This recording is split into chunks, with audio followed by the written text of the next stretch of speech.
Okay, I don't know if you're tired of these videos, 3 in 1 night, but might not be the last. I got my one of my favorite stout beers here, and it's just about time to crack it. I love these pastry stouts. I got this one wrapped up. I can show you the can later, but it's 13% alcohol, 19.2 ounce can, and just love these things.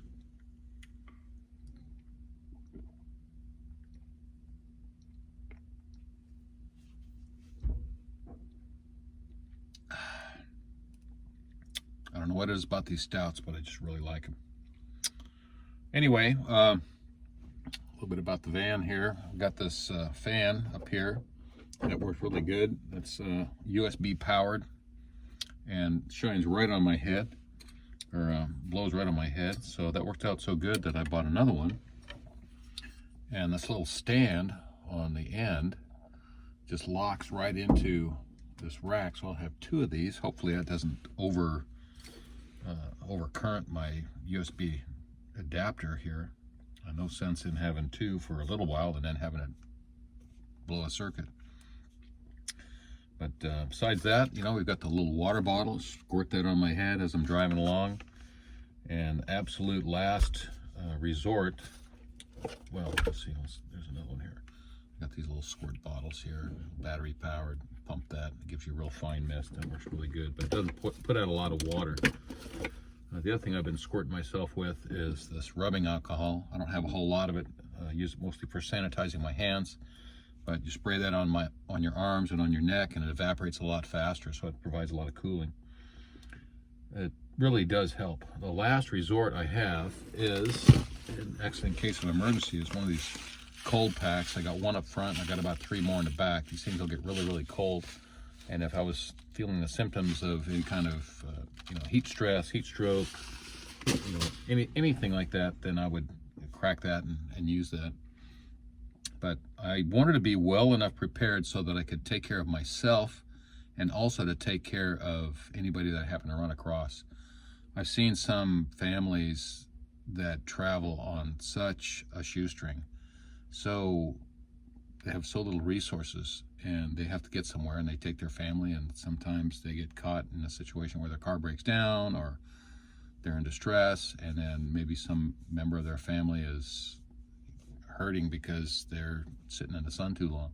Anyway, I wanted to be able to be prepared for something like that, not only for myself, but also for anybody that I might run across, do them a good deed, and just be well prepared. This is really nice to help with the confidence that should something happen, that I am prepared. The most common question I've got from people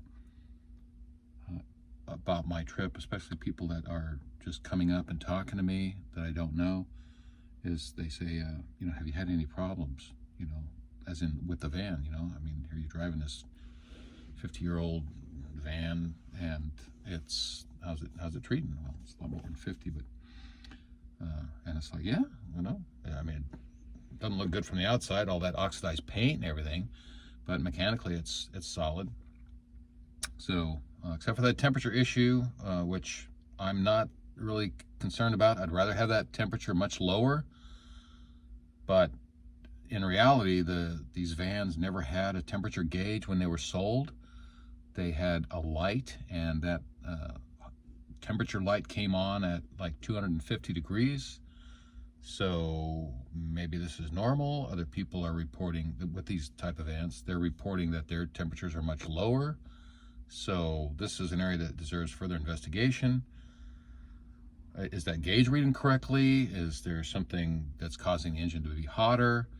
But it's not giving me any kind of problems. It's running really good. I'm very satisfied with it. Later on, I'd love to be able to tighten up that steering a little bit now that I've got steering, reman steering gearboxes online. Excuse me. But gosh, great trip so far. Great trip so far. Absolutely awesome. Absolutely awesome. It just makes me want to share it. And just like any other place I've ever been, it's just totally phenomenal, like the Redwoods or Yosemite. If I'm ever there alone and I see this beautiful sight of Half Dome or, the Redwoods or something like that, my first impression is, wow. And my second impression is, I want to share that with somebody, with my love, with my wife, with my sister, with fellow vanners. But I can't do that here, so this is the next best thing, is to share it on a video. Hopefully I can put this together as a blog, and hopefully I can clean up some of the audio, because I've listened to some of the audio that I shot on the road before, and boy, the background noise is just really bad. It's I don't know. Hopefully I can clean that up somehow with some kind of audio editing software, and then maybe do some more of these. I think that'd be great. Maybe people can consider planning their own trips based on some of the information here, or provide me with information that would help me and other vanners. I think that'd be great. If we can get some more of these vanners out of their little bubble safety area where they have confidence of driving, which sometimes is like 50, maybe 100 miles away from their house, and take a real cross-country trip, I think that'd be awesome.